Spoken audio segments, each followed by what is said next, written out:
Il y a des hommes qui traversent l'histoire, il y en a d'autres qui la réécrivent. Kakou Sévérin appartenait à cette rare lignée de bâtisseurs. Plus qu'un pasteur, il fut le catalyseur d'une révolution spirituelle en Côte d'Ivoire. Pour la nation, il a été une voix de réveil. Pour le corps du Christ, un pionnier qui a brisé le complexe et sorti l'évangile des quatre murs de l'Église pour l'imposer au cœur de la cité. Son héritage, un leadership audacieux et une foi sans compromis qui continue de façonner des générations de ministres. Aujourd'hui, alors que nous honorons sa mémoire avec le révérend Blaise Kanga, l'un de ses fils, une question s'impose. L'élan qu'il a insufflé survit-il aux défis de notre époque? Son départ a-t-il laissé un vide ou a-t-il réellement transmis le relais de la domination spirituelle qu'il avait? Entrons donc au cœur de cet échange pour comprendre non seulement qui il était, mais surtout ce que son héritage exige de nous aujourd'hui. On y va.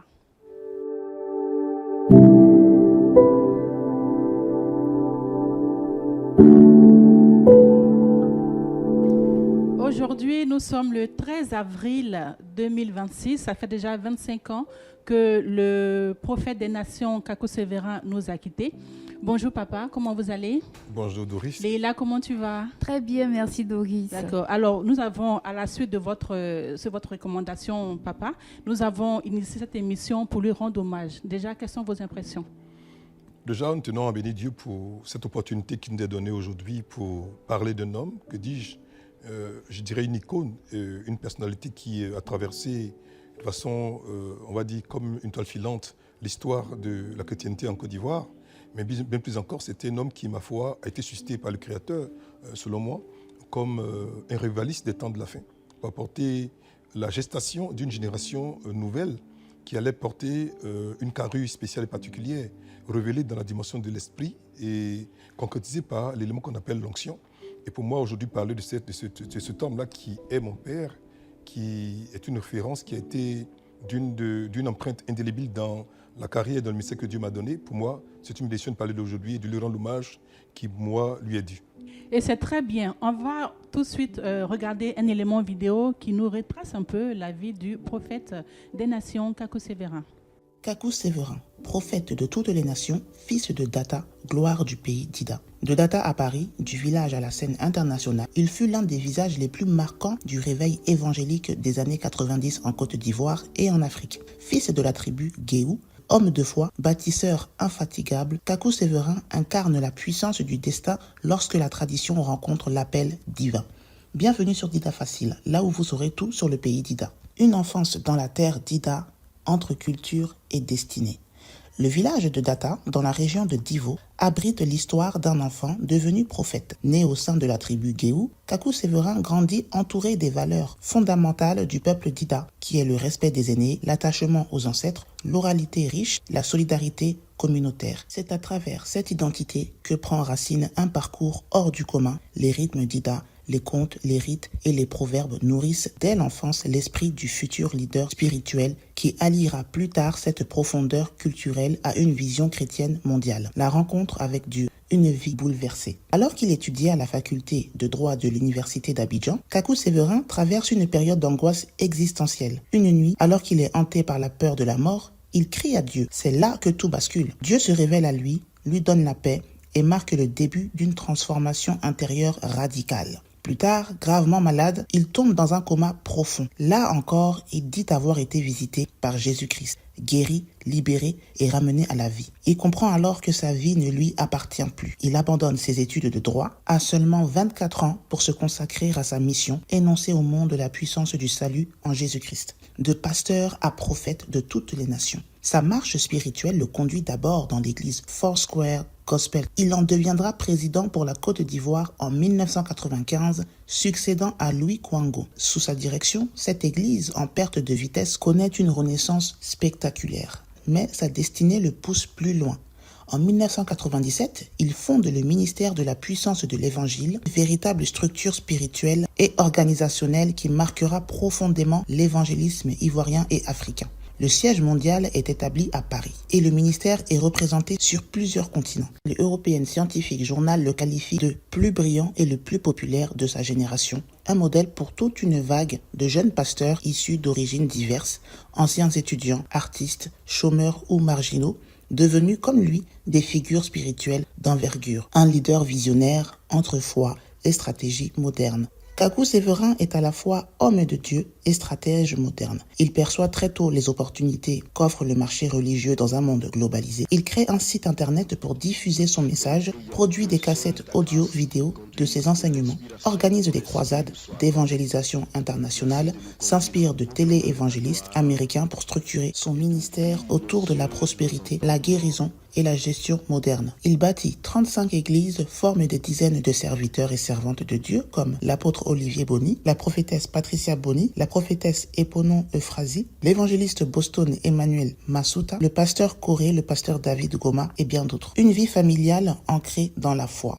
Mariée à Willy Hélène Kakou, aujourd'hui présidente révérende du MPE Bethel Sacerdoce à Villejuif en région parisienne, le prophète est père de 4 enfants, 2 garçons et 2 filles. La famille vit aujourd'hui en France, perpétuant son héritage spirituel. Son épouse et ses enfants ont continué son œuvre après sa disparition, notamment avec la construction d'un centre de santé à Divaux, quartier Dialogue 5, comme témoignage de foi et d'amour envers leur peuple. Une mort soudaine, une postérité vivante. Le vendredi 13 avril 2001 à 15h, Kakou Séverin décède tragiquement dans un accident de la route juste après une croisade à Data, son village natal, alors qu'il était attendu pour un autre rassemblement à Abidjan. Sa mort est ressentie comme un choc national. Pourtant, son message n'est pas mort avec lui. Il vit à travers les églises qu'il a implantées, dans les serviteurs qu'il a formés, dans les vies changées par sa prédication, dans les livres, les vidéos, les chants qu'il a laissés. Son nom est désormais gravé dans l'histoire religieuse ivoirienne et africaine. Il est reconnu comme l'un des pères fondateurs de l'évangélisme en Côte d'Ivoire, au même titre que Dion Robert ou Jean-Marie Domoro, un Dida devenu patrimoine vivant. Kakou Séverin est un patrimoine du peuple Dida. Il est la preuve que nos villages peuvent porter des étoiles, que nos traditions sont le socle de grandes destinées. De Data à l'international, il a incarné l'alliance entre la foi, la culture et la modernité. Par son courage, sa foi inébranlable, son enracinement identitaire et son esprit visionnaire, il demeure un modèle pour la jeunesse ivoirienne. Par ce récit, Dida Facile rend hommage à un homme de Dieu, un fils de la terre, une lumière née à Data qui a porté haut les couleurs du peuple Dida à travers le monde. Son exemple est un appel à croire en nos dons, à honorer nos racines et à servir avec ferveur et humilité. Prophète Kakou Séverin, ton nom est une semence, ta vie est un feu, ton souvenir est un héritage. Dieu m'a visité, il m'a guéri, il m'a envoyé. Je suis vivant pour proclamer que Jésus est le même hier, aujourd'hui et éternellement. Prophète Kakou Séverin. D'accord. On vient de voir un élément qui retraçait plus ou moins la vie du prophète Kakou Séverin. Déjà, Papa Kérouvi, qui l'avait connu et côtoyé, est-ce que cette vidéo qui a été empruntée de Dida Facile déjà, est-ce que cela relate exactement ou à peu près ce que vous savez de lui? Déjà, vous savez, un homme de cette trempe, lorsqu'on le rencontre, déjà, il y a plusieurs horizons. Hein. C'est comme lorsqu'on regarde le tétramorphe ou qu'on regarde les 4 êtres vivants dans la présence de Dieu. Donc, quelqu'un va voir la face de lion, va dire c'est un lion. On va voir la face de l'homme, on va dire non, c'est un être humain. Quelqu'un va voir la face de taureau, non, c'est un taureau.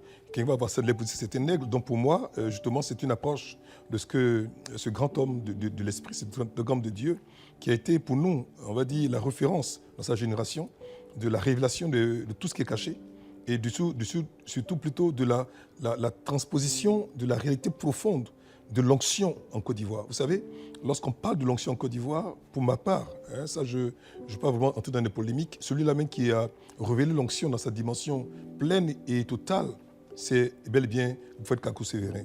Et donc, c'est une partie de ce qu'il a fait, parce qu'aujourd'hui, un homme, seul Dieu peut dire avec plénitude et clarté toute l'étendue, on va dire, du travail qu'il a fourni. Mais déjà, ce documentaire nous donne quand même des aperçus de ce qu'il a été, de ce qu'il a fait, de comment ça a été par rapport à sa carrière, on va dire déjà professionnelle, estudiantine, parce qu'il était d'abord étudiant, qu'il était appelé et qu'il est rentré pleinement dans cette approche ministérielle. Ce sont des choses qui sont vraiment avérées. Et comment est-ce que les choses ont commencé, comment ça a été déjà, les hommes qui ont été cités, oui, il y a des personnes que je connais dedans, mais tout le monde vous dit que ma rencontre avec le rencontre qui a été pour moi aujourd'hui quelque chose de profond, quelque chose de marquant, quelque chose d'indélébile, parce que jusqu'à aujourd'hui encore, on sent la marque de cette empreinte-là qui a été déposée dans ma vie et dans celle de bien d'autres jeunes de ma génération qui ont reçu de lui grâce pour grâce, révélation, connaissance et profondeur. Et je me souviens, c'est dans les années 90, à la faveur d'une veillée. J'ai ma sœur aînée qui était ici en Côte d'Ivoire, donc à Abidjan, qui m'a appelé, qui m'a dit « Ah, j'ai vu un jeune homme qui fait comme toi, qui aime l'esprit comme toi, qui est enfermé, qui jeûne beaucoup.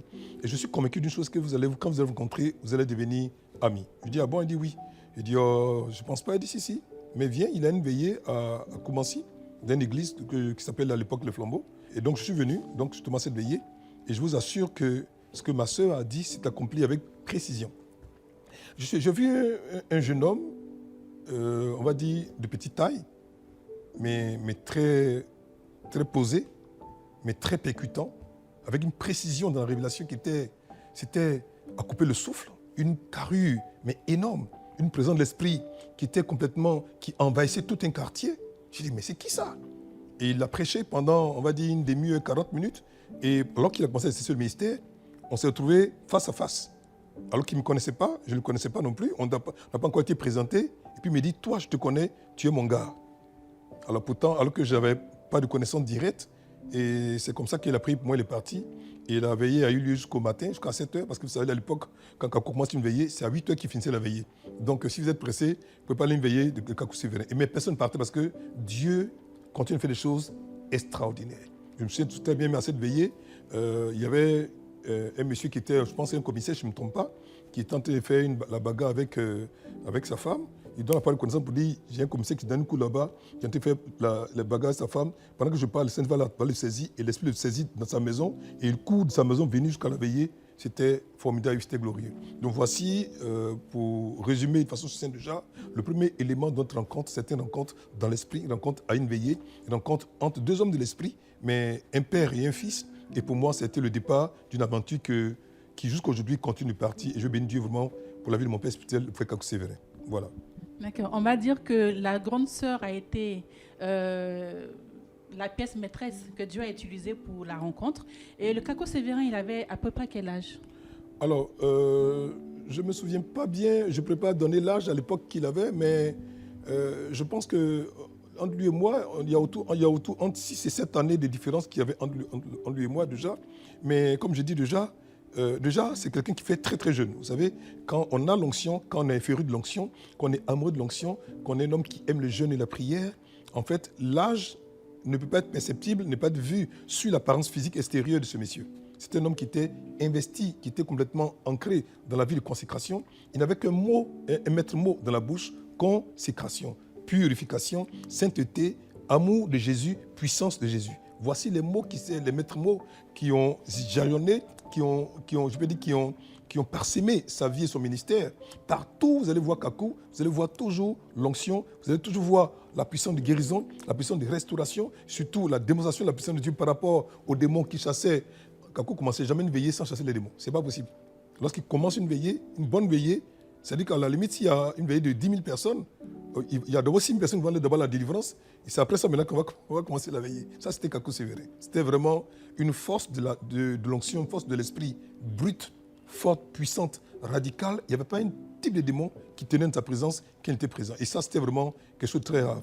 C'est assez dommage qu'aujourd'hui, cette carrure-là, c'est vrai qu'il y a des hommes qui opèrent dans des dimensions similaires, mais la dimension de l'onction de Kakou, c'est quelque chose de très rare aujourd'hui. Je n'ai pas encore trouvé, et je pense que peut-être que bientôt, on va avoir de nouvelles générations qui vont susciter cette onction-là déjà, et je pense que Dieu fera le reste. Voilà.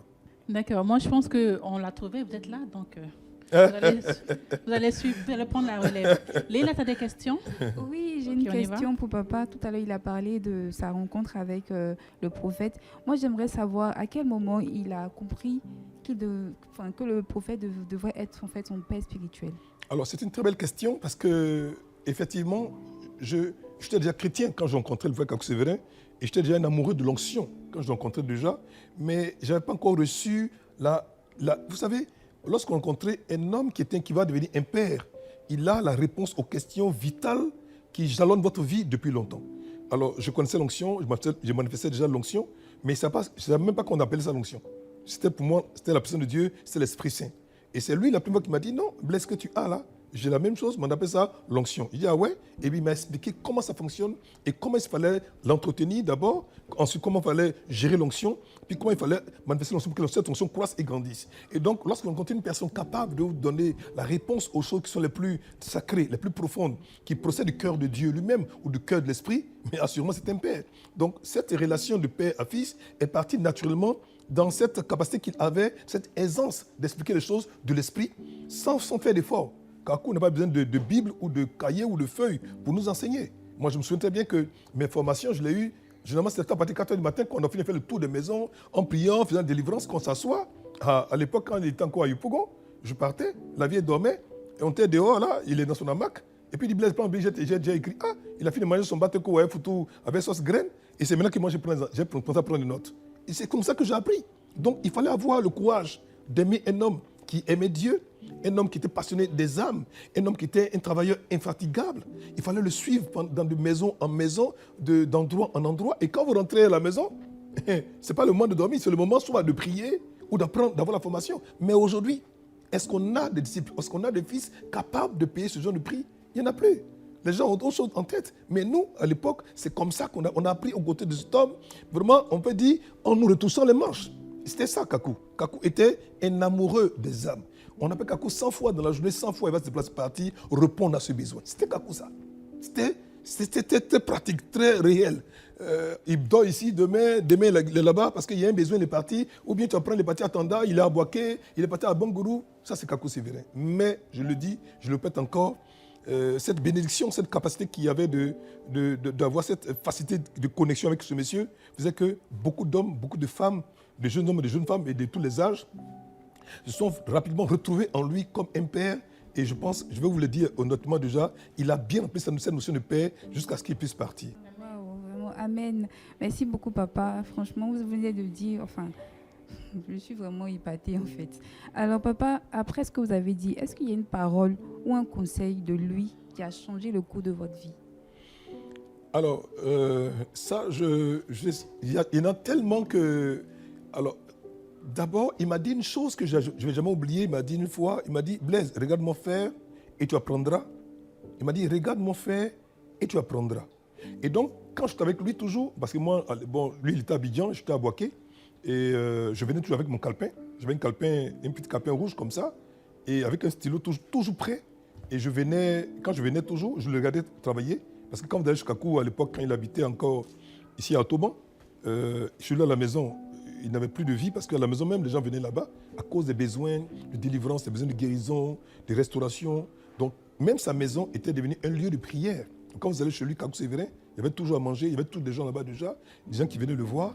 Et quand j'arrivais de Boaké pour le rencontrer, pour qu'on puisse sortir pour justement faire tout ça, voilà la cellule, voilà la prière, donc je l'observais fonctionner et moi je prenais des notes. Et bon, de formation, je suis juriste, donc j'aimais bien écrire. Donc tout ce que je voyais faire, j'écrivais.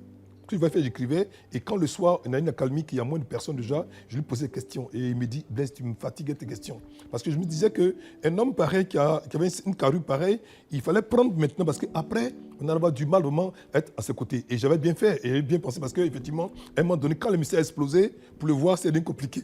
Voilà, donc c'est le plus grand conseil qu'il m'a donné, c'est pour dire, regarde-moi faire et imite-moi, ne fais jamais ce que je ne fais pas et fais ce que je fais.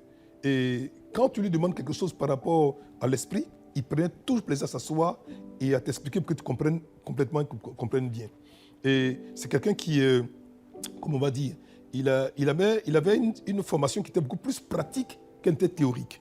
En général, je me souviens très bien, d'ailleurs c'était là d'une formation, je me souviens parce que j'étais avec un ami pasteur, je ne sais pas quoi est-ce qu'il devient maintenant, on avait une cellule justement à Cocody, chez une dame là, dont je voulais taire le nom, et lorsqu'on était en pleine cellule, et on a eu un cas d'un démon dragon qui était là déjà. Il dit, bon, Blaise, vous deux, bon, vous allez gérer le démon dragon déjà. Il m'a même pas enseigné comment il fallait chasser le démon dragon. Il m'a dit, non, tu as l'onction. Dès qu'on a l'onction, c'est possible. Donc, allez chasser le démon dragon déjà. On est parti. Mais quand on est parti, après, nous voit en train de courir pour revenir. Il dit, mais il y a quoi? Il dit, ah, vieux, c'est qui est facile là? On ne peut pas. Hein? Et puis bon, ça peut retourner là-bas. On est retourné. Mais quand il m'a vu la vie, ce qui s'est passé là-bas, déjà, il a compris que c'était sérieux. Donc, on a compris que véritablement, ce monsieur-là, au quotidien, il côtoyait les réalités du monde spirituel au quotidien. Et il répondait à tous les besoins qu'on lui posait. Il faisait vraiment avec une aisance. Et puis surtout, cette candeur, je vais dire d'enfant, cette nature de quelqu'un qui ne se fâche jamais, qui est tout en train de rire, qui aime les gens, qui touche les gens, qui aime... C'est-à-dire, tu ne peux pas être avec ce monsieur et ne pas aimer l'homme. Ce n'est pas possible.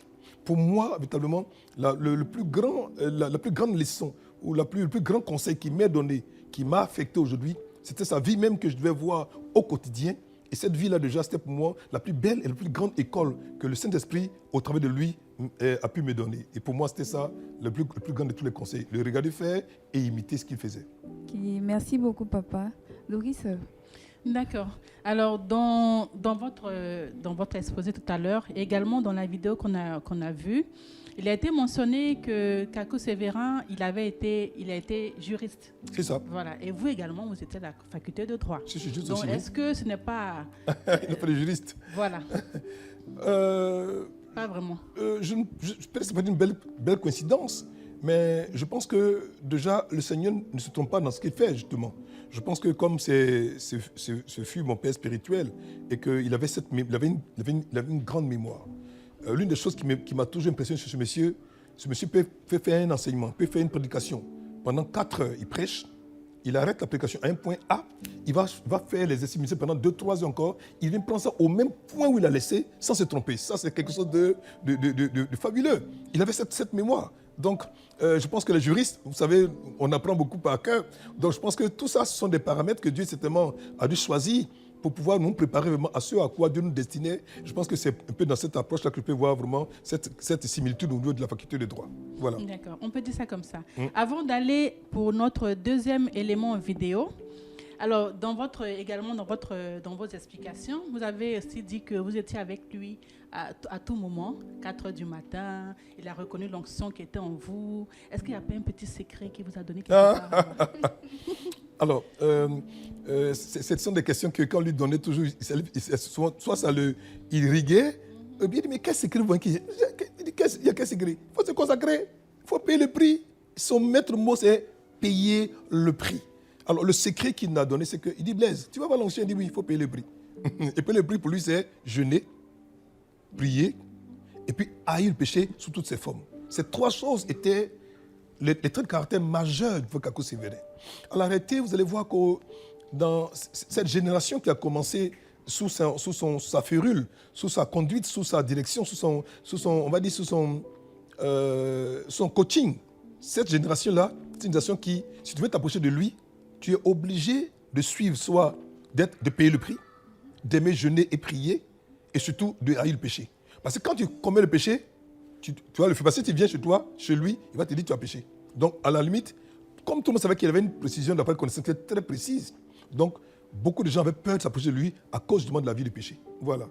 Donc, pour moi, c'était important de faire ça. Et donc, je pense que ce sont ces éléments-là qui ont donné justement le caractère sélectif des hommes et des jeunes femmes qui ont voulu s'approcher de lui. Voilà. D'accord. Je pense que Leïla, tu as une question? Oui, j'ai une question. Papa, qu'est-ce qui vous a le plus marqué dans sa personnalité humaine et spirituelle? Alors, il y a tellement de choses que... Alors, comme je dis d'entrée de jeu, vous savez, quand vous avez affaire à un personnage qui est, on va dire, atypique, qui sort vraiment de tout ce qu'il y a comme personnage de sa génération, donc il devient comme quelqu'un qui, ma foi, on peut avoir l'impression même qu'il n'est pas, il n'est pas humain. Voilà. Moi, il y a des témoins que je veux vous rendre, vous savez, c'est-à-dire, alors, je vous explique. Alors, je voulais qu'il me pose les mains pour que j'aie l'onction comme lui. Et je l'ai poursuivi pendant des années et des années. Et quand je lui ai pas dit, Blaise, ce qui est sur moi, là, c'est déjà sur toi, déjà, il ne faut pas me fatiguer. Donc, je jeûne 3 jours, je jeûne à sec. Voyez-vous, hein? C'est-à-dire, je jeûne 3 jours, je jeûne à sec. Et puis, je viens à Abidjan le rencontrer pour qu'il me pose les mains, pour que j'aie l'onction comme lui, pour qu'il ait comme lui. Il dit, Blaise, tu fais comme moi déjà, qu'est-ce que tu veux quoi encore? Et donc, si j'arrive qu'il ne prie pas pour moi, et comme il faut qu'il soit dans le jeûne pour qu'il prie pour moi, donc je suis obligé de rester dans le jeûne jusqu'à ce qu'il prie pour moi. Et il ne le fait pas. Donc s'il reste une semaine, je suis resté une semaine dans le jeûne et je retourne. Et ça a duré comme ça des années. Je viens, je paye mon transport de Boaké à Abidjan, je viens, je vais me promener avec lui, on va aller prier pour les gens, on va aller à la maison, on va aller faire les délivrances, on retourne et il ne prie pas pour moi. Ça a duré des années jusqu'à ce qu'un jour, une année, je ne me souviens pas très bien, une année, et j'avais jeûné. J'ai dit, je viens. Il dit, non, viens, je t'attends. Donc j'arrive, tu prends le premier cas, j'arrive. J'étais encore en jeûne de 3 jours à sec. Parce que chez nous, là, les enfants Kakou, là, c'était jeûne à sec. Maintenant, vous buvez de l'eau, vous buvez coca, là. Chez nous, c'est jeûne à sec. C'est-à-dire, quand tu te vois, tu sais que tu n'as pas mangé. C'était ça à l'époque. Alors, donc, je viens là, il me dit, Joe, tu es encore dans le jeûne. Puis il a commencé à se moquer de moi. Et moi, avant d'aller le voir, justement, à Toban, je suis resté chez moi à la maison, chez mes parents. J'ai prié, j'ai dit, Seigneur, voilà ce que je veux que le monsieur là il me donne, qu'il va prier pour moi. Et j'ai fait une prière dans un ordre précis. J'ai demandé les dons que je voulais déjà, dans un ordre précis, la prière, mot pour mot. Quand je finis de faire la prière, je m'en vais. Quand j'arrive, je joue là, voici à la maison. Je battais pour la Bible qu'on sorte comme d'habitude. Il me dit, non, attends, mets-toi à genoux, je prie pour toi. Il dit, quoi? Tu as prié moi aujourd'hui? Il dit, oui. Alors je me mets automatiquement là. Et puis lui, quand il prie pour toi, c'est partout où il te trouve là. Il prie pour toi là. Mais si c'est dans la rue, et puis c'était ça Kakou. Parce qu'il a sorti l'église des 4 murs. Il a ramené l'église là où se trouvaient les besoins de Dieu, c'est-à-dire là où il y avait dans les rues, dans les marchés, on va dire dans les commerces, partout où il y avait un besoin, que Kakou était interpellé, il intervenait sur place, séance tenante. Alors au moment où je me mets à genoux, qu'il prie, je vous dis, je suis choqué, c'est quelque chose que j'ai gardé pour moi parce que c'est très personnel. Il a sorti la prière que j'ai faite dans ma chambre, mot pour mot, du premier mot au dernier mot. Et j'ai fait comme ça. Et puis il m'a répondu, c'est ça l'Esprit de Blaise. Et puis il m'a dit, tu vas voir. Et vraiment, je vous assure, j'ai vraiment vu. Ça a été pour moi quelque chose de très, très, très formidable. Et lorsqu'on est parti après, on a fait le travail, on est rentré à la maison. Et jusqu'à aujourd'hui, je pense que ce que Kakou a dit, ça s'est manifesté véritablement. En tout cas, amen. Nous aussi, on a vu, on voit toujours. Merci beaucoup, papa. Doris, je te passe. D'accord. Une autre question encore, papa. Vous qui l'avez côtoyé au quotidien, en dehors des programmes et des prédications, il était quel genre d'homme? C'était un monsieur extrêmement simple. Je pense que le tel caractère que tout le monde reconnaît, c'est que Kakou était un homme extrêmement simple. Un homme d'une grande gentillesse, d'une bonté. Je me demande même s'il y a des hommes qui sont bons comme ce monsieur. Je me souviens une année, on avait fini de recevoir justement à Cocody là, et c'est moi qui gardais, quand on fait l'offrande, il me donnait ça, je gardais ces offrandes avec moi. Et ce jour-là, il y avait beaucoup d'offrandes qui sont venues, des dîmes, que j'avais donné tout ça pour le pec. Bon, quand tu viens, il finit plus, ah papa, bon, ça c'est ton offrande, ça c'est ta dîme. Et non, c'est moi qui gardais. Donc c'est senti qu'après la rencontre, lorsqu'on partait à la maison à Toban, je lui remettais l'argent.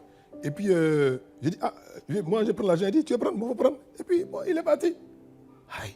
C'était beaucoup d'argent, vraiment. J'ai dit, mais c'est quel être ça? J'ai dit, non, je m'amuse. Il dit, mais Haïti, tu veux prendre? Non, tu peux prendre. Ça, c'est Kakou. C'est-à-dire que pour ses fils, pour ses filles, pour ceux qui étaient dans le besoin, il s'éloignait, il se privait, il s'oubliait et il donnait. Donc, c'était un homme de grande gentillesse, d'un amour qui était vraiment fondé. C'est comme voir le Seigneur Jésus-Christ de Nazareth, mais dans une personne d'un Africain. C'est comme ça qu'il était. C'était d'abord l'autre avant lui. Ça, c'est la force Kakou Sevenens. Et ça, pour moi, ce sont des choses qui m'ont marqué et ça m'a donné de grandes leçons. J'ai reçu de grands enseignements au travers de son esprit de détachement. Kakou n'était pas attaché au matériel.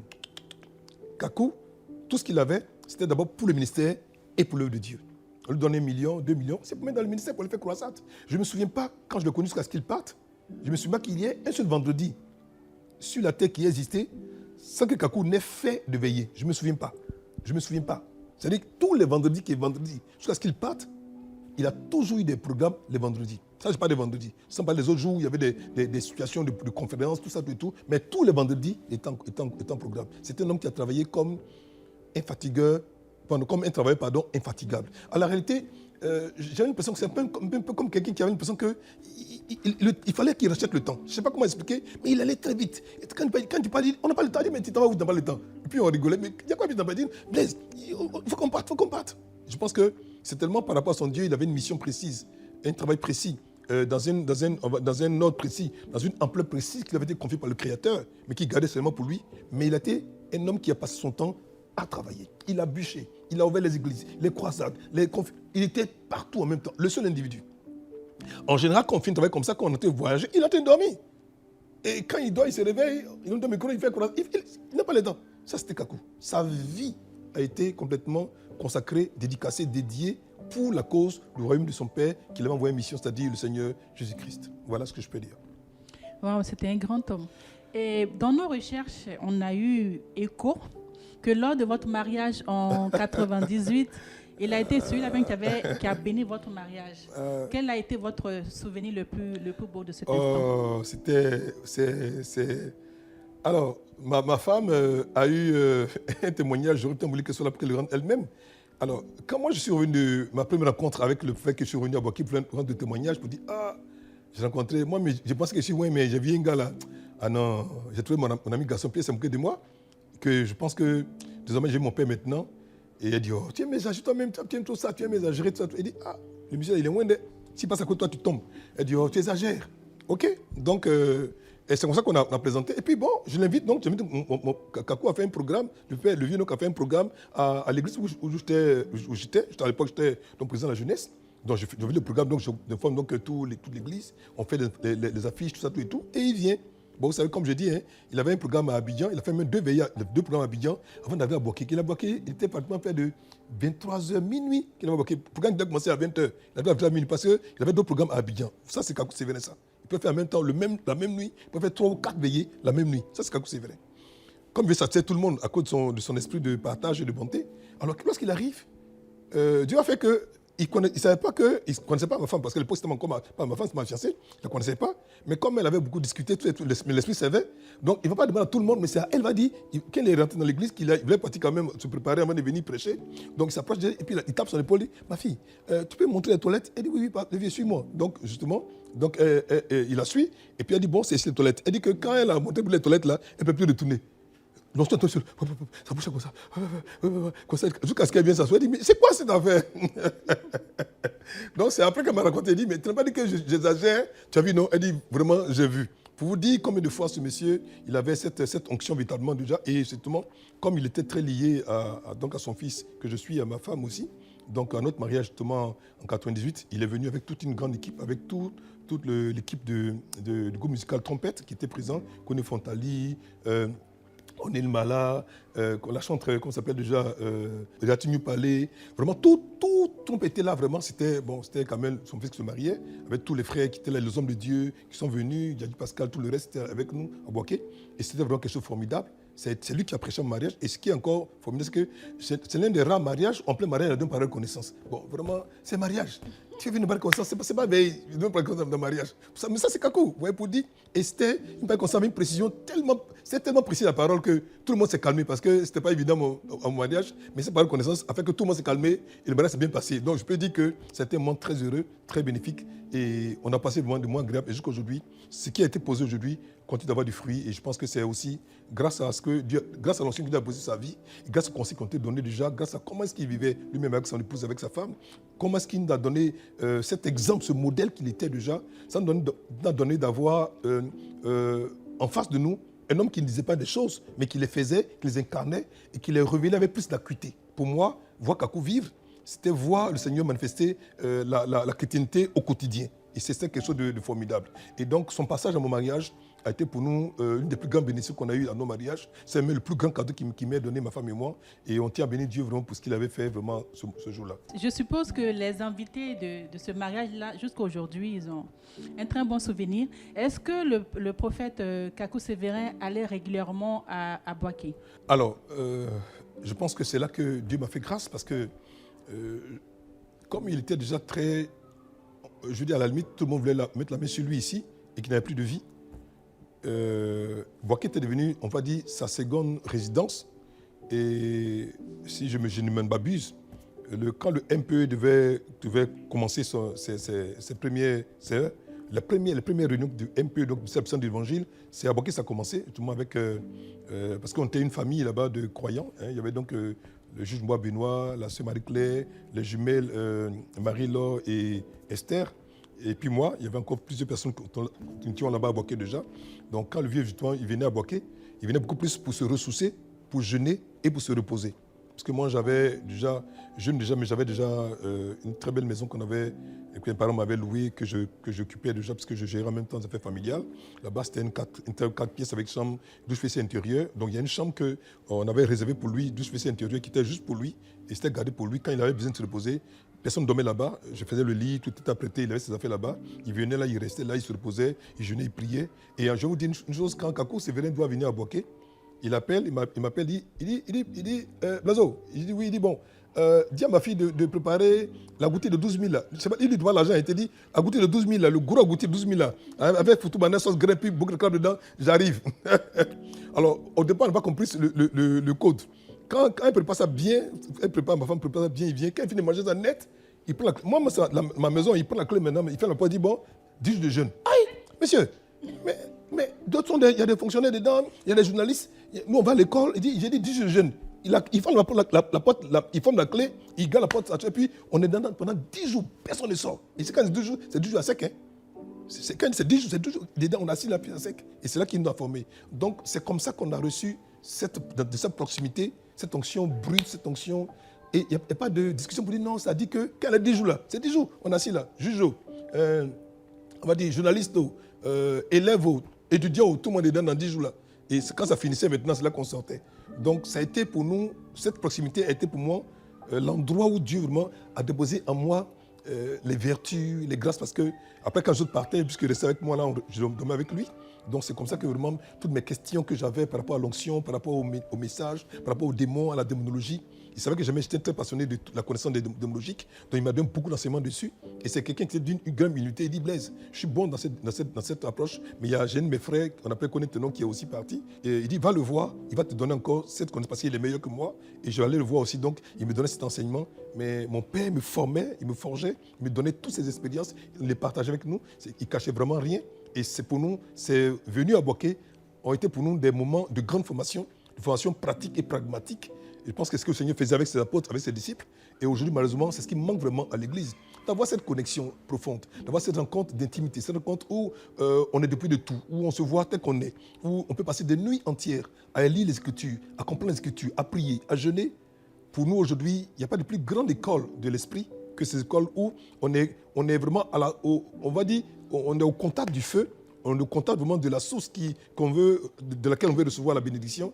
Et ça, aujourd'hui, ce n'est pas le cas parce qu'aujourd'hui, beaucoup de gens sont dans le ministère, sont devenus hommes de Dieu, mais n'ont jamais eu d'implantation d'un homme oint à un jeune qui cherche l'onction.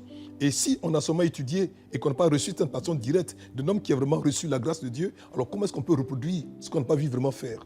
Donc je pense que c'est ce qui, ma foi, a fait de nous aujourd'hui des hommes de Dieu qui ont eu, je pourrais dire, un plus par rapport à d'autres personnes qui n'ont pas cette grâce d'avoir été avec Kakou au quotidien. Voilà ce que je peux dire déjà. Donc Boaké était pour moi l'endroit, le lieu de formation que Dieu, le Saint-Esprit, dans sa grande préscience, a mis de côté pour nous donner vraiment la grâce d'avoir Kakou avec nous, pour nous aider vraiment à grandir, à croître. Et les premières grandes veillées de ministère puissant de l'Évangile, du MPE, les premières réunions, on les a faites justement avec sa femme, maman Kakou, chez le vieux Benoît. Après c'était chez moi à la maison, donc à France 3. Et c'est après ça qu'on a fait notre première veillée, c'était donc à la salle de cinéma de l'Hôtel Ivoire. Et je vous assure, il y avait plus de monde dehors que dans la salle de cinéma de l'Hôtel Ivoire. Et c'était quelque chose de fabuleux. Et quand ça avait commencé, ça ne s'est pas arrêté jusqu'à ce que Dieu le rappelle. Ça a été toujours de gloire en gloire. Il n'y a jamais eu de programme de Kakou, vous partez, il n'y a pas de monde. Ce n'est pas possible. C'était même pas possible. Je me souviens que le dernier programme qu'on a eu à faire, je me souviens, c'était entre les deux stades Boaké. C'était Kakou. Il n'y avait pas de place. Voilà, c'était Kakou. En ce moment-là, bon, j'ai dit, viens, tu es chanteur, maintenant, puis on a commencé à rigoler. Et ça, Jésus fait des miracles. Je chantais, puis bon, les barriques marchaient, ça se levait, sans effort, parce que quand tu as pratiqué, quand tu t'es consacré, quand tu t'es investi, quand tu as mis le vase à la disposition du maître et que le vase est rempli, quand Dieu veut prendre le vase pour travailler, il n'y a pas d'effort à faire, ça coule de source. Et pour moi, c'était une grande bénédiction, que Dieu bénisse son serviteur. Amen. Pendant vos formations commando, on va dire comme ça, les jours de jeûne et tout, est-ce qu'il n'y a pas eu des personnes, des petites histoires, des anecdotes ou des gens qui sont évanouis, certains qui ont pleuré? Comment ça s'est passé? Alors, je le dis, mais je vais cacher le nom parce qu'ils vont m'engager, comme on dit comme ça, hein, d'accord? Alors, on avait, quand ils nous prenaient, comme ça, on va dire, les jeunes imposés comme ça, on a une de nos jeunes sœurs là qui était là, elle a jeûné jusqu'à un montant de tel concert, elle était debout comme ça, puis on entend roupoum. Et puis on pensait que non, il allait courir pour dire non, c'est-à-dire qu'il s'en fout. Elle est couchée, boum. Non, hein. C'est-à-dire peut-être qu'au 8e jour, à 5 elle est couchée là-bas, elle dit, bois un peu, on continue.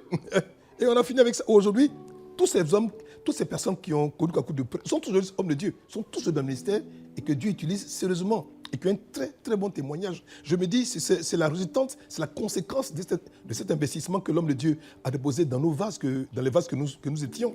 Aujourd'hui, je me rends compte que ce qui a été fait par le passé, le dépôt qui a été apporté, la grâce qui a été donnée, la rigueur qui a été imposée aujourd'hui, fait de nous aujourd'hui des hommes qui, ma foi, lorsqu'on regarde, on dit combien de fois nous avons été des privilégiés, des hommes qui ont reçu une grande grâce de la part du Seigneur parce que de l'avoir côtoyé au quotidien, d'avoir été à son école, à cette école pratique, à cette école, on va dire, de l'esprit, pour moi, c'est une bénédiction. Donc, vraiment, honnêtement, il y a ça.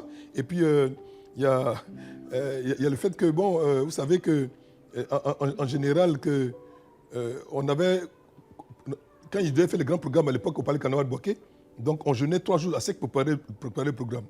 Et puis, une fois la lit, bon, comme on est fatigué, bon, jeûner un seul jour. Et c'est un seul jour de jeûne de Kakou, là. Nous tous, on n'a jamais oublié ça. On dit, mais 10 jours était mieux. On a commencé le jeûne à 6 heures. Mais quand on dit 10 heures, on tremblait comme ça. On dit, mais il y a quoi dans le jeûne ça? Mais c'est pas jeûne seulement. Mais c'est après le soir, quand le programme a commencé, qu'on a compris pourquoi est-ce que c'était si compliqué. Tout le monde pleurait. On savait que vraiment, c'est jour-là même. Chacun inventait, tout le monde inventait des maladies pour dire non, j'ai mal ici. Il dit, mal, pas mal, on va finir le jeûne là. Et on a vraiment fini le jeûne. C'est pour dire que vraiment, c'était vraiment très convivial, c'était très amical. Mais en même temps, on a vu qu'il a été ce père-là, cet instrument, ce canal par lequel Dieu voulait vraiment aiguiser nos esprits et nous préparer vraiment à entrer pour recevoir l'héritage que le Seigneur vraiment avait à nous communiquer. Et je pense que Dieu a su l'utiliser. Et ça, c'était mon expérience. Certains hommes de Dieu ont dû vivre des expériences particulières avec lui. Mais ce que moi, j'ai reçu, c'est que dans cette rigueur par rapport aux jeunes, par rapport à la prière, par rapport à la connaissance des Écritures, par rapport à la lecture, parce que c'est un homme qui lisait beaucoup. Il avait une connaissance très vaste sur tous les sujets. Et je pense que ce sont des choses qui nous sont restées jusqu'à aujourd'hui. Et je bénis Dieu pour cette bénédiction que nous avons reçue d'avoir eu Kakou Séverin. Amen. Vous avez payé le prix. Christian Boris, j'espère que tu vas faire les 10 jours de jeûne sec. On part pour le deuxième élément vidéo. J'ai connu un père, pour moi, c'est un grand frère, sur le plan de l'âge. Et j'étais aussi dans le Seigneur quand je l'ai rencontré. Mais pour nous, en Côte d'Ivoire, pour moi, il est devenu un père par rapport à l'onction qui était sur sa vie. Et plus tard, j'ai vu aussi cette onction-là se manifester dans ma vie. Je la vois en croisade, où on est capable d'arrêter par une parole la pluie, d'appeler la pluie, de menacer les sorciers qui font tomber la pluie. On était en pleine croisade à Bassam, les sorciers, les gens des onctions diaboliques qui font venir la pluie pour empêcher les gens de se convertir. Non seulement on a paralysé la pluie, après ils ont envoyé un esprit d'assoupissement. Moi-même je prêchais comme ça, je regarde, je vois mes guitaristes en train de dormir. Je dis, qu'est-ce qui se passe? Pris autorité dans le nom de Jésus. Nous serons confrontés à des guerres spirituelles comme ça. Et ils ont envoyé un petit moustique rentrer dans notre groupe électrogène, bousiller le groupe électrogène. J'ai déclaré une parole. Quelque temps après, le village était à côté à célébrer parce que le gros sorcier qui traumatisait le village a été vaincu. Il est mort, on ne sait pas pourquoi. Bref, parce que l'esprit de la prophétie agit. Parlons de cet homme de Dieu, Kakou Séverin. Il me racontait de son vivant, fait le prophète Kakou, qu'il était dans un village, il prêchait la parole de Dieu. Et les sorciers encore ont appelé la pluie pour détruire la croisade. Donc ils font venir une pluie terrible là. Ils voient des nuages qui s'amoncellent et ils se lèvent. Ils pointent le doigt sur le ciel. Il dit, la pluie ne tombera pas jusqu'à ce que j'ai fini de prêcher la parole de Dieu. Et le vent qui était un vent mystique envoyé s'est dissipé dans le ciel. Et puis, les villageois sorciers qui ont fait venir la pluie là, ils viennent le rencontrer, lui disent, ça fait des mois qu'on n'a pas de pluie pour nos plantations. Pourquoi est-ce que tu as chassé la pluie? Ramène la pluie. Et ils ont commencé à le persécuter. Mais c'était par jalousie, par méchanceté. Et l'homme de Dieu dit, vous voulez la pluie? Mais il savait quel était leur esprit. Voilà ce qu'il leur a dit. Il dit, demain, j'oublie exactement l'heure. Il a donné l'heure, je ne sais pas, midi ou 11h, je ne sais plus. Il dit, à cette heure précise, il va tomber une pluie. Si cela n'arrive pas, c'est que je ne suis pas un homme de Dieu. Amen. Il ne faut pas t'élever pour faire des défis comme ça rapidement. Il faut que tu aies l'onction des fils et des filles. Sinon tu vas prendre, comme on dit en ivoirien, tu vas prendre. Alléluia. Le prophète Kakou Séverin a déclaré cela. Quelques minutes, 20 à 30 minutes avant, aucune goutte d'eau. Les villageois ont commencé à rire. Voilà, tu n'as pas dit que c'est toi qui parles de Jésus, tu parles de Jésus. À moins 10, moins 5, les premiers nuages. À 11h, j'oublie l'heure, je ne sais pas si c'est 11h, midi ou 13h, mais à l'heure précise, la pluie est tombée sur le village. Tellement violente, les mêmes villageois sont venus demander pardon. Il faut que tu arrêtes la pluie maintenant, parce que maintenant ça va détruire nos plantations. Alléluia. Et je me souviens, dans la même période, l'onction était tellement sur lui. Il y avait une femme qui était en train d'accoucher et qui, dans son souffle d'accouchement, est morte. Et en mourant, il a expulsé, l'enfant est sorti mort.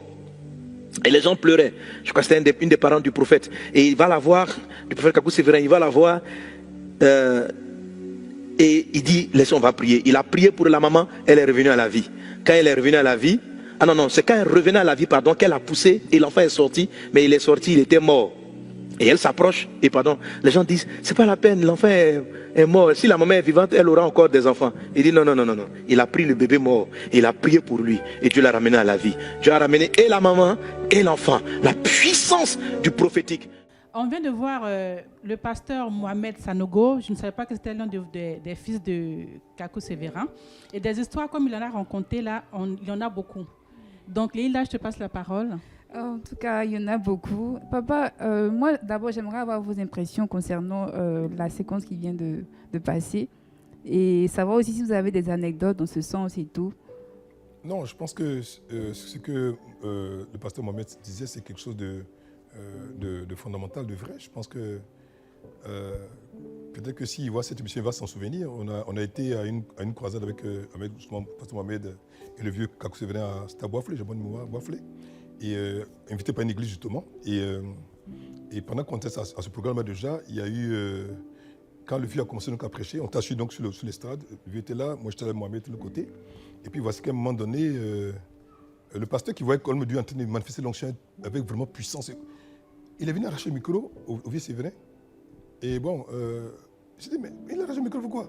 Bon, vous savez que moi je suis un ancien pratiquant de taekwondo, donc je suis aussi le Jeet Kune Do, donc je suis champion des arts martiaux. Donc, et lui, il savait, Kakou savait ça. Et donc, je me levais pour aller botter le pasteur. Excusez-moi de vous dire, ma mère aussi s'est levée aussi, et puis il a dit, asseyez-vous là-bas. Donc, on s'est assis, mais moi, je fais ma main comme ça, parce qu'il sait que si tu as fait, je regarde ça rapidement, quoi. Donc, il dit, asseyez-vous. Donc, on a arraché le micro à mon père, donc pour moi, je vais devant son honneur. Ça, c'était une croisade qu'on a eue à Boisflé. C'est comme ça, justement, donc, il nous a demandé de partir. Donc, on partait, c'est lorsqu'on partait, on a quitté donc l'estrade, on partait à notre hôtel. Et c'est sur la route qu'il m'a donné une des leçons que je ne vais pas oublier de ma vie. Il m'a dit, j'ai dit, mais le vieux, il fallait me laisser gérer cette affaire. Il dit, non, Blaise. Il dit, c'est pour l'œuvre de Dieu. Si moi, il m'a arraché le micro, il m'a partagé, Philippiens 1, il dit, que ce soit pour l'apparence ou pour la vérité, pourvu que Christ soit annoncé.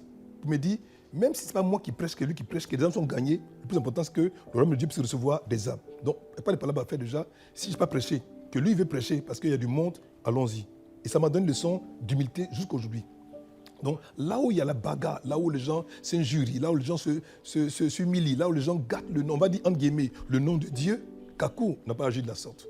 Je ne sais pas si Maman se souvient, mais c'était une leçon qui, moi, m'a marqué jusqu'à aujourd'hui, de comprendre qu'il a été humilié publiquement, il a été rejeté, il a été abaissé. On s'est foutu de lui, mais il n'a pas réagi, et il même descendait de l'estrade en riant.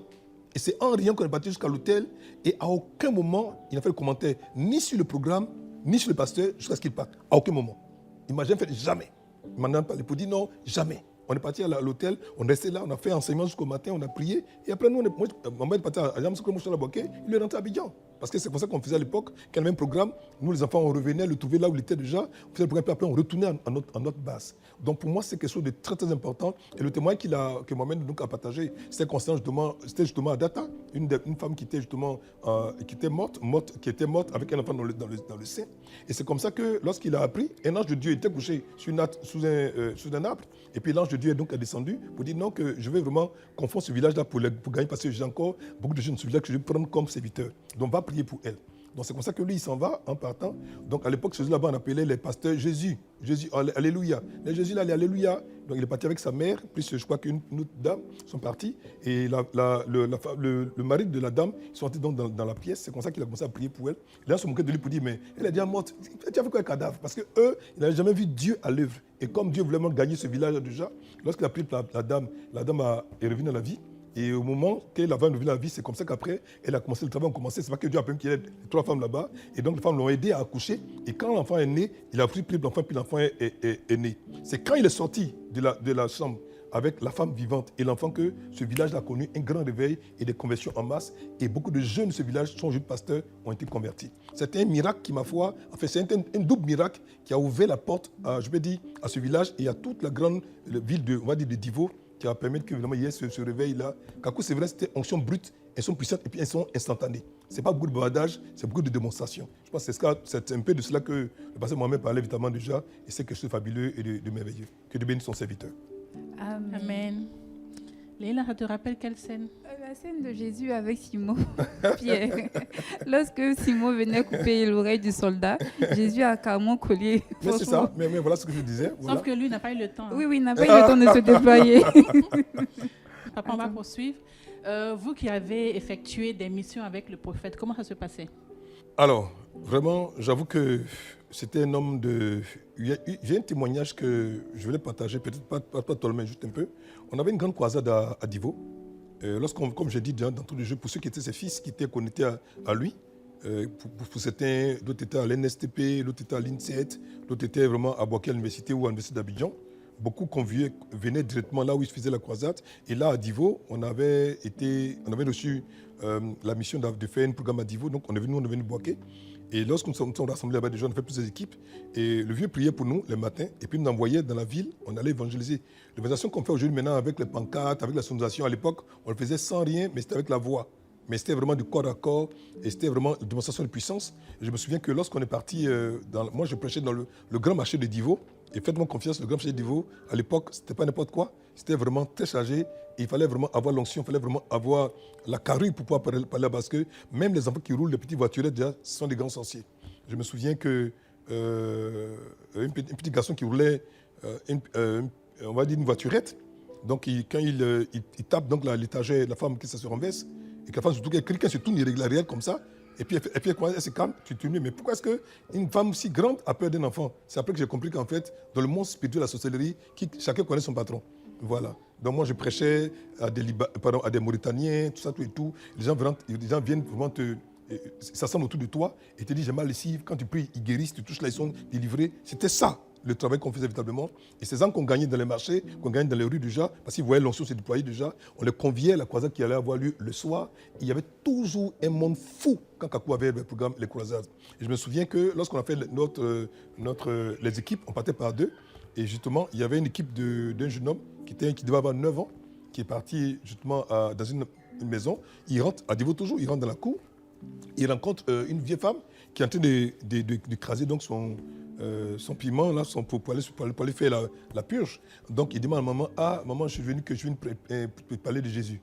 Elle dit, Jésus, voilà, mon mari, depuis des années, il est paralysé, il est couché là-bas. Si toi, il peut le guérir, moi je peux te écouter. Sinon, et puis toi, petit, il faut aller partir à l'école. Elle continue d'écraser. L'enfant avait 9 ans. Il dit, maman, je vais prier, Dieu va le guérir. Elle a commencé à dire, il ne faut pas quitter de moi. Hein. Elle continue de faire son truc. Et puis le petit est parti, il a imposé la main. Seigneur, au nom de Jésus-Christ de Nazareth, guéris mon papa, au nom de Jésus. Le monsieur s'est levé. Amen. Ça fait un tollé. Je suis sérieux, ça fait un tollé dans la ville. Donc la femme, c'est là, elle a soulevé l'enfant. Oh, venez voir. Oh. Donc, vous voyez, c'était ça. J'ai dit bien un enfant de 9 ans. Parce qu'il nous imposait le mec à coup, et puis nous lâchait maintenant dans la ville pour aller faire le travail. Et ce garçon de 9 ans qui a ramené un monsieur qui était parlé depuis des années, qui est élevé, et quand ce monsieur s'est converti, et lui, la famille, sont devenus chrétiens. C'est comme ça que ça a pris. Et ce témoignage a été de nature vraiment à bouleverser toute la ville. Et le soir, à la croisade, il n'y avait même plus de place.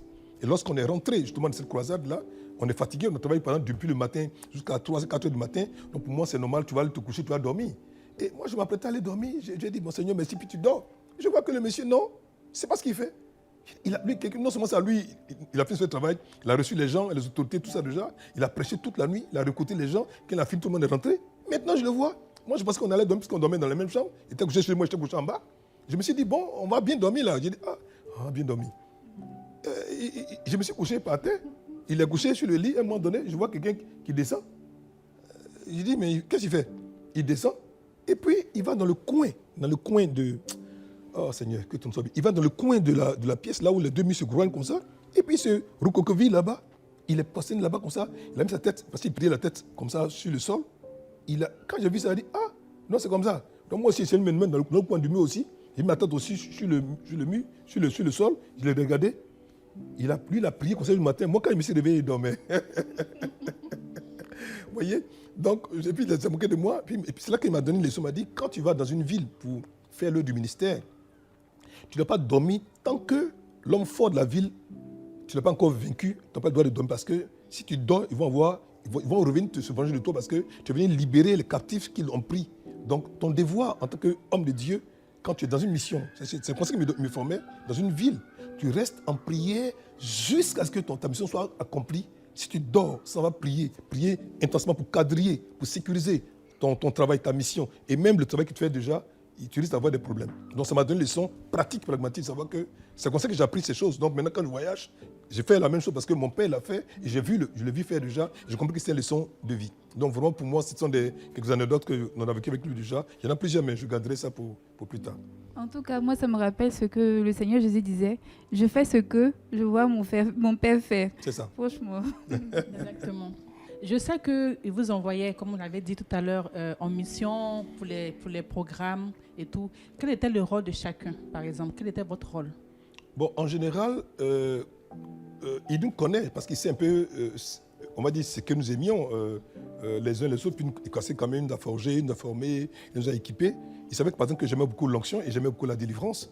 Et il m'avait dit, écoute, si tu veux grandir vite dans l'onction, il faut pratiquer la délivrance parce que si tu pratiques la délivrance, ça va t'amener vraiment à avoir, ça va vite aiguiser ton don de discernement et ton don de parole de connaissance et ton don de parole de sagesse. Et tu vois que ton autorité va croître et ça t'obligera, à cause des démons, vraiment à être toujours dans le jeûne de la prière.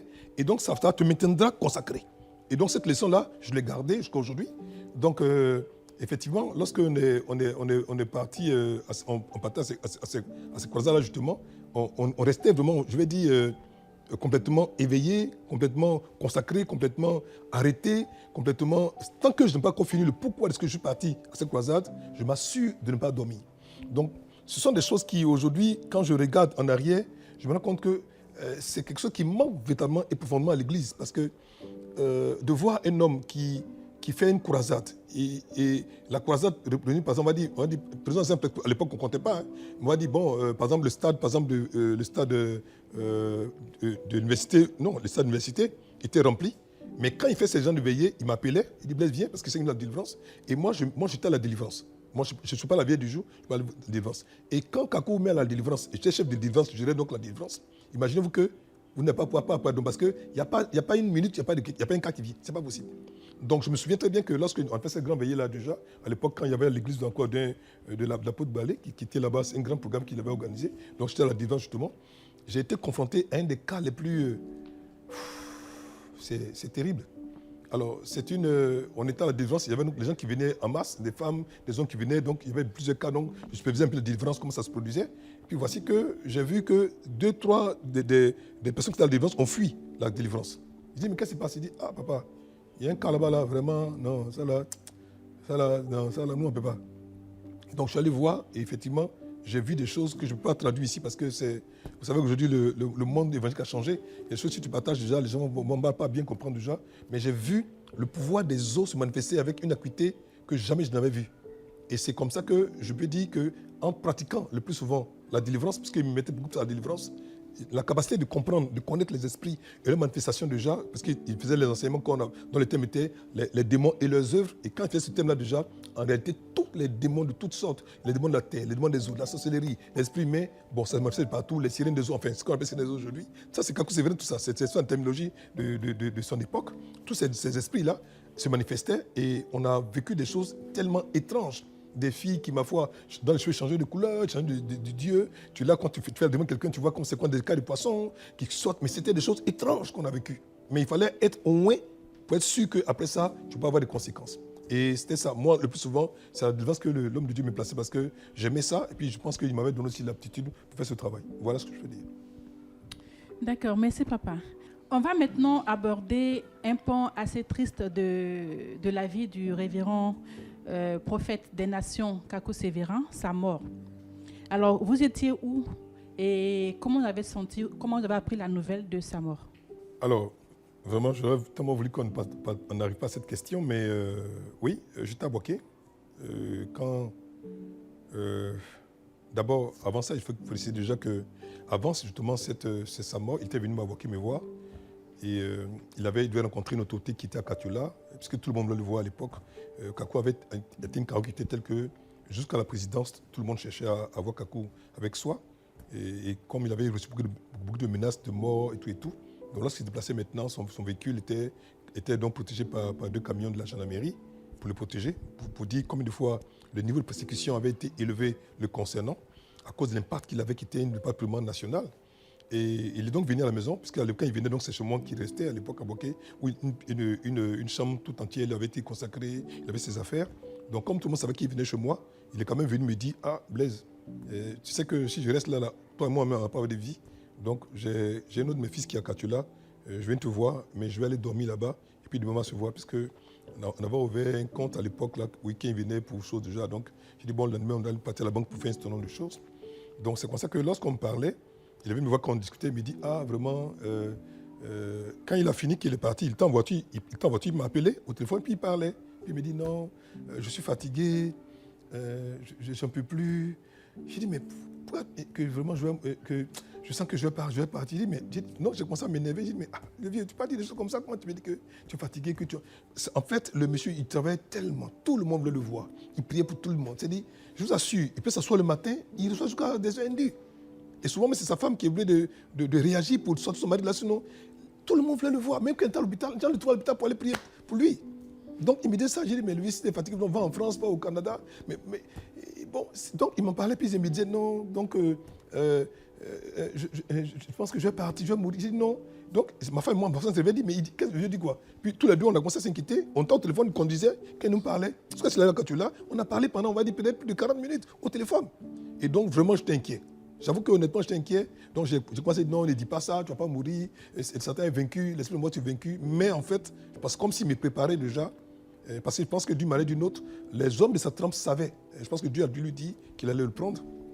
Il savait ça déjà, mais il me préparait à ça parce qu'on était tellement très attachés que je pense que quand il est décédé, à moins qu'on aimait tromper, les gens demandaient mais Blaise, parce qu'on savait que moi j'étais trop lié à Kakou, donc c'était pas. D'abord, quand on m'a appelé, on m'a dit, j'ai dit c'est faux. J'ai dit, vous racontez des histoires, il ne peut pas mourir. Donc c'est comme ça que j'ai commencé à appeler tous les amis ont commencé à m'appeler, puisque moi, tout le monde savait que j'étais son fils à Boaké, puisque je suis la première personne qui a introduit officiellement Kakou à Boaké, avec à l'époque le juge Moua Benoît.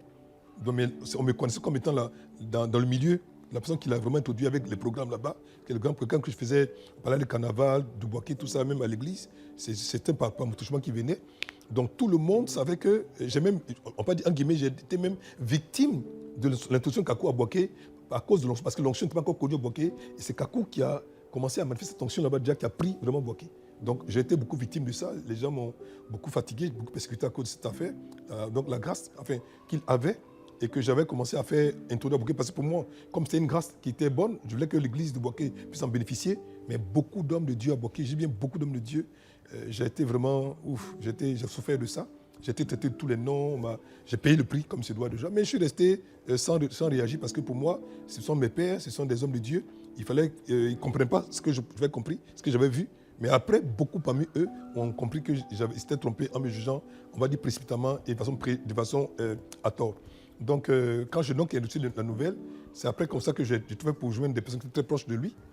Ma soeur aînée qui était ici à Abidjan, j'ai appelé celle qui m'a dit oui, c'est vrai. Donc, ça a été, je suis resté 2-3 jours sans manger. C'est bonne mémoire, je me suis enfermé. Donc, il fallait d'abord que j'accepte ça, que je puisse encore. Parce que pour moi, c'était un gros vide, c'était une grosse. On nous prenait tout ce qu'on avait, tout notre univers. Il incarnait non pas seulement le père, le guide, le conseiller, l'aide, c'était en même temps l'ami, c'était en même temps le conseiller, celui qui peut être en même temps ton papa, en même temps ton ami.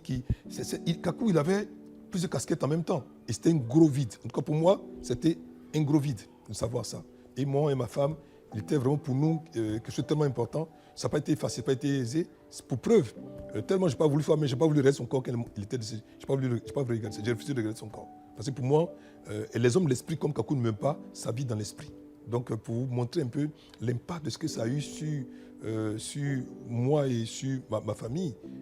Pas ma famille d'abord chrétienne et tout le reste déjà. Donc c'était un peu ça. C'est comme ça que ça s'est produit. Et je pense qu'après ça, il y a des hommes de Dieu qui m'avaient souvent persécuté à cause de lui parce qu'on disait que j'avais envoyé Kakou venir faire des choses bizarres, tout ça, tout déjà. Un parmi eux, même parmi ces hommes de Dieu-là, qui m'a fait même, spécialement même, il a été très virulent dans ces persécutions. Et je n'ai jamais répondu à ces persécutions parce qu'il m'avait enseigné que répondre à ce genre de choses déjà, c'est montrer qu'on n'est pas spirituel.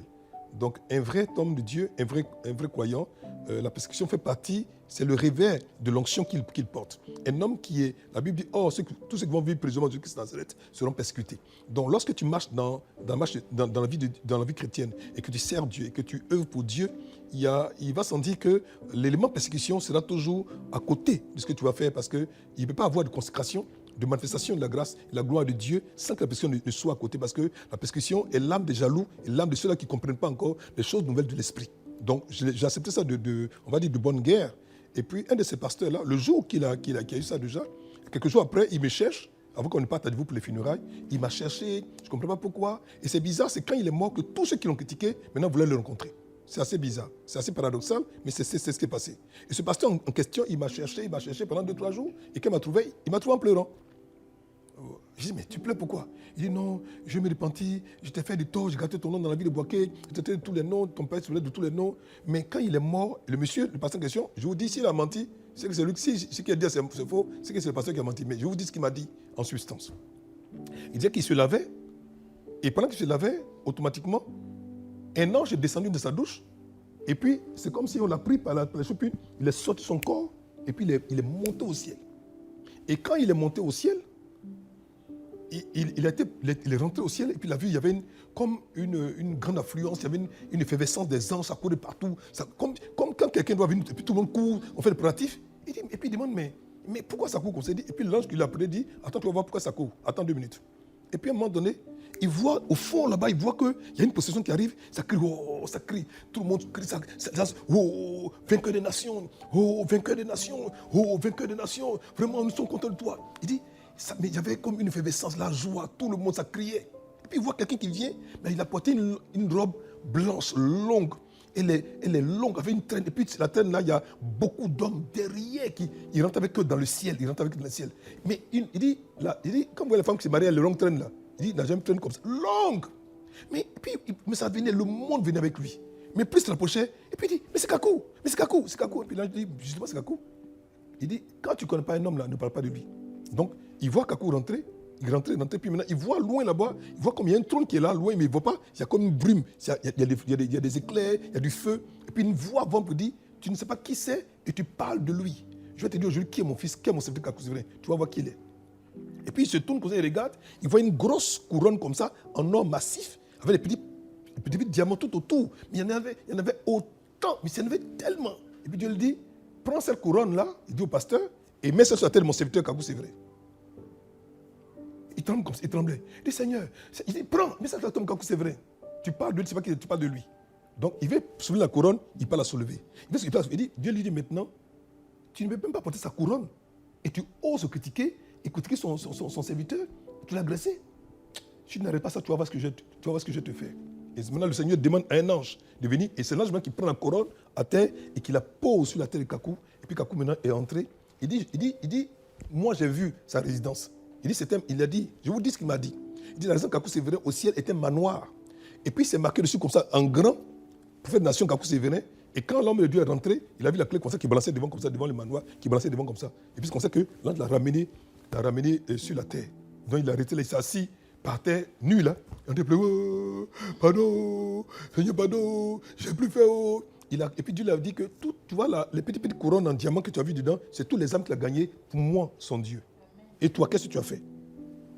Donc c'est comme ça que, quand il est revenu, comme il a besoin de se repentir, et Kakou étant déjà mort, il ne peut plus le voir. Donc moi qui sais son fils qui était à Boaké, il m'a cherché pour se mentir devant moi, pour demander pardon. Mais moi, il a fait quoi? Mon papa a dit, moi aussi on fait maintenant. Moi, pourquoi maintenant tu as été me parler? Il dit, mais pardon quand même, je n'ai plus fait, je me suis trompé, je ne connaissais pas, c'est parce que c'est que l'onction, comme on ne connaissait pas que c'est quelque chose de nouveau, c'est pour ça qu'on a critiqué. Il dit, mais tu critiques jusqu'à comme pour toi là, c'est quand même trop, camarade. C'est lui même chef de critique maintenant. Il faut critiquer un peu seulement. Mais des années, tu critiques, et puis quelqu'un te critique, puis il ne te dit rien, il ne répond pas. Donc, arrête de critiquer. Il faut critiquer quand c'est quelque chose qui va de sens d'aider à construire. Mais une critique qui est destructive, c'est plus une critique, c'est une destruction. C'est méchant. Et ce monsieur-là, il dit, comme Dieu lui a parlé, quand il est sorti de là, il a abandonné son assemblée, il a témoigné dans les villages, il gagne les âmes du village parce qu'il a vu le fruit de l'héritage, du patrimoine que Dieu a donné à Kakou quand il est rentré au ciel. Et je vais vous encourager vraiment à faire de même parce que la vraie bénédiction, ce n'est pas tout ce qu'on fait pour être célèbre, mais ce sont les âmes qu'on gagne pour le royaume de Dieu parce qu'après ça, il y a une récompense et il y a des comptes aussi à rendre. Que Dieu vous bénisse. Amen. Vous étiez à Boaké lorsqu'il est décédé. Et après son décès, est-ce que vous êtes resté à Boaké pour continuer l'œuvre? Qu'est-ce qui s'est passé à Boaké? Est-ce qu'il y a eu des révélations, des fils qui sont sortis de là-bas? Comment ça s'est passé? Non, mais puisque moi, j'étais à Boaké, là-bas, je gérais mes activités là-bas et j'avais le ministère, puisque il faut oublier que Kakou était d'obédience Foursquare, mais il y avait des fils qui appartenaient à toutes les assemblées. Moi, j'appartenais à l'église apostolique.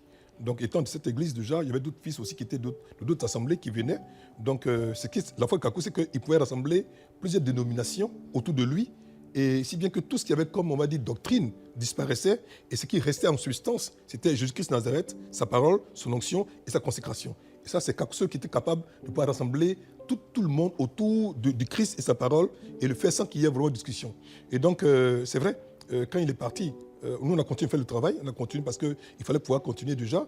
Ça n'a pas été facile. Mais on savait qu'est-ce qu'il voulait qu'on fasse. Nous sommes partis après les funérailles. Quand on a fait l'enterrement, on est revenu.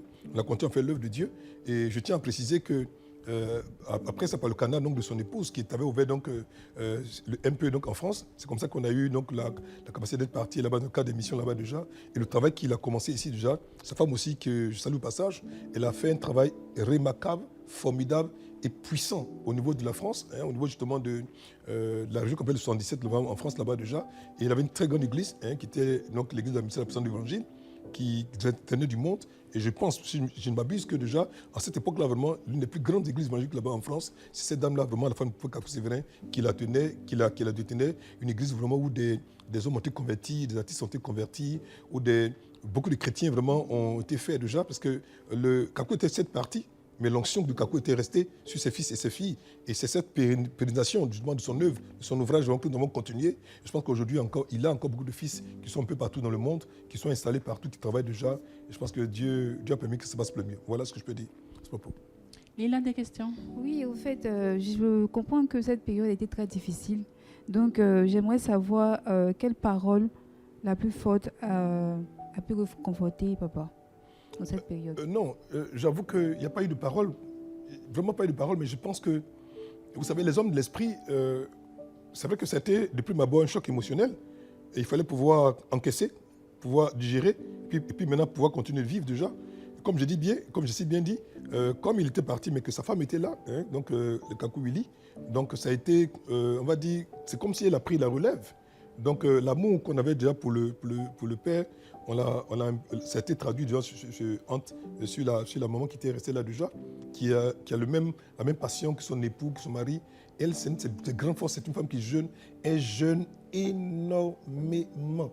Ce n'est pas une femme qui aime jeûner comme ça. Elle jeûne, voilà. Donc c'était quelque chose de très très fort. Elle avait commencé un travail en France. C'était une cellule qui a pris, parce qu'elle était très consacrée. C'est une très grande église qu'elle a jusqu'aujourd'hui. Donc c'est comme ça que justement donc, on a continué, donc on a commencé ici. Et donc après, ça a été maintenant, l'émission n'était plus une émission dans la Côte d'Ivoire, parce qu'à l'époque avec le vieux, c'était beaucoup plus en Côte d'Ivoire et dans toutes les régions de la Côte d'Ivoire. Mais avec la vieille, c'était beaucoup plus l'Europe et dans les pays de l'Europe. Voilà. Donc par son truchement, nous sommes allés en Allemagne, nous sommes allés en Italie, dans beaucoup d'endroits. Et donc mais ça, c'est pas le canal de son épouse Kakou Willy. Voilà. Quel est selon vous l'héritage spirituel qu'il a laissé? Et comment la mémoire de cet éminent homme de Dieu doit être honorée pour sa contribution significative à l'Évangile en Côte d'Ivoire? Moi, je pense qu'aujourd'hui, la génération d'hommes de Dieu qu'on voit aujourd'hui, la grande majorité, d'autres peuvent le dire, peut être reconnaissant en le disant ouvertement, ne vont pas le dire déjà, mais son impact était un impact profond sur une grande génération des hommes de Dieu d'aujourd'hui. Cette génération qui est là aujourd'hui, très peu peuvent dire qu'ils n'ont pas été influencés par Kakou Sévérin. Très peu peuvent le dire. Parce que ce monsieur a eu... Vous savez, c'était à l'époque, c'est le seul qui remplissait le stade Feu-Boigny. Vous voyez, je vous dis, j'ai dit seul, il remplissait. Et quand il est venu, parce qu'à l'époque, lorsqu'on faisait les croisades dans les différents départements, les différentes croisades, c'est comme ça que l'église Foursquare naissait. Donc, moi, j'étais, on va dire, fait partie des hommes qui ont ouvert l'église de Boaké. Je suis parti dans beaucoup d'endroits avec lui. Donc, c'est des choses que quand je regarde aujourd'hui, je me rends compte que très peu de gens peuvent dire, quand je ne pas de serviteur de Dieu, et même non serviteur de Dieu peut dire qu'ils n'ont pas entendu parler de Kakou Sévérin. D'autres ont entendu parler de lui, n'ont pas vu, mais ont entendu parler de ses exploits et de tout ce que Dieu a fait avec lui. Pour montrer l'impact de comment est-ce que son ministère a été. C'était un ministère qui s'est levé, c'était très rapide comme un cheval, qui était lancé à toute allure. Il était pressé, mais c'était rapide, profond, sec et puis indélébile. Aujourd'hui, d'une manière ou d'une autre, beaucoup d'hommes de Dieu peuvent le dire avec clarté, avec justesse, sans se tromper qu'ils ont reçu d'une manière ou d'une autre, de façon directe ou indirecte, beaucoup de Kakou Sévérin. Comment il était, comment il se consacrait, comment il aimait Dieu, comment c'est-à-dire qu'à la limite, aujourd'hui, Sako et Kakou Sévérin, qu'aujourd'hui, les hommes de Dieu sont respectés en Côte d'Ivoire. Parce qu'à l'époque, quand tu étais pasteur, on se moquait de toi. Mais il est venu donner une autre image, une autre façon de regarder l'homme de Dieu. Mais c'est Kakou. Il était jeune, il était brillant, il était exceptionnel. Dieu l'utilisait déjà. Et puis c'était, on va dire, c'était un peu comme quand tu n'as pas marié pasteur, tu n'as pas marié quelqu'un. Mais c'est Kakou qui a permis que tout cela soit rendu possible. C'était Kakou Sévérin. Donc vraiment, de tout mon cœur, je bénis Dieu pour cet homme-là que Dieu nous a donné. C'était un héritage vraiment immense. C'était un don que Dieu a fait à la Côte d'Ivoire. Alors, papa, j'aimerais savoir, si aujourd'hui le prophète Kakou était en face de vous pendant 1 minute, que lui diriez-vous après 25 ans? Non, c'est pour dire qu'il m'avait donné une parole avant de partir. Il m'avait dit, Blaise, tu vas voir. Je lui ai dit, papa, regarde, j'ai vu. Ce que tu as dit, ça s'est vraiment accompli. Je suis rentré pleinement dans le ministère à plein temps. Et aujourd'hui, je ne respecte que le ministère, ma vie sur le ministère. Je m'assure de faire les choses comme tu me l'as demandé de les faire, en m'assurant de ne pas sortir du cadre de ce que tu m'as donné.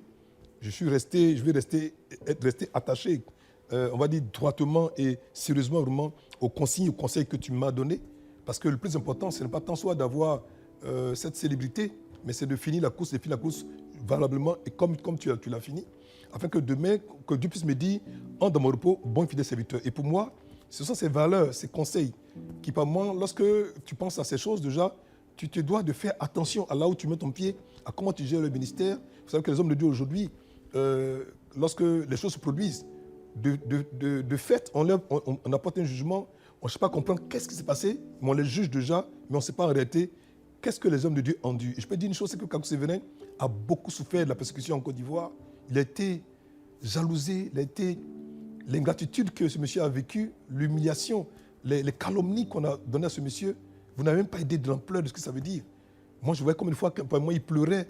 Je me souviens une année, on était à Boakan, on revenait d'une course, on partait à la maison. Quand quelqu'un appelle pour dire, mais on t'a vu quelque part là-bas à commencer, il dit, mais je suis à Boaké. Il dit, ah ouais? Il dit, mais je suis à Boaké. Et puis il m'a passé, il dit, oui, nous sommes à Boaké. Ils sont surpris. Pourtant, on dit qu'on l'a vu quelque part à Koumassi. C'est comme ça qu'on gâtait son nom. Donc, ce monsieur-là, il a subi tellement de méchanceté, tellement de non-reconnaissance. Pourtant, il a tout donné. Il a donné son temps, son énergie, sa force, son argent, son onction. Mais en retour, les gens n'ont pas été corrects avec ce monsieur. Mais il a continué de servir. Je ne l'ai jamais vu en train de se plaindre. Jamais. Je ne me souviens pas la seule fois où j'ai vu ce monsieur se plaindre. Jamais. C'était toujours donner, rire, donner et rire. Ça, c'est Kakou Sévérin.